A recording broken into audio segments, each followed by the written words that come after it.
લૂંટની લારી ઊભી રાખવા બાબતે થયેલી જૂથનામણ બાદ પોલીસ એક્શનમાં।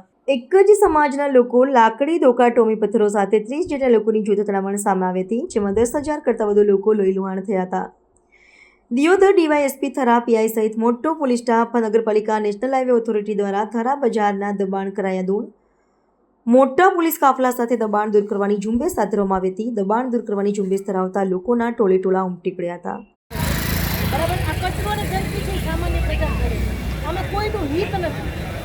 બરાબર, ખાલી 2-5 માણસો માટે થઈને આપણે 5,000 માણસોનું અહિત કરવું એ યોગ્ય નથી, અને એ તમારા લોકોની જવાબદારી છે। બરાબર, અમારા તરફથી તમને પૂરો સહયોગ મળશે, તમારે જ્યાં જરૂર પડશે પોલીસ તમારા માટે ફેસિલિટેશન પૂરું પાડે છે। બરાબર, તમને લોકો 100% સપોર્ટ કરશે, પણ સાચા હશે ત્યાં। જો ખોટું થશે તો અમારા તરફથી એક્શન લેવાશે। બરાબર, આ જે ઘટના બની છે કાલે, બરાબર, તો એ કોણ જવાબદાર છે? અને એ વસ્તુ જે થાય છે, બરાબર, હવે એમના ખાલી 2 જ વ્યક્તિઓ, 2 વ્યક્તિઓમાં કેટલા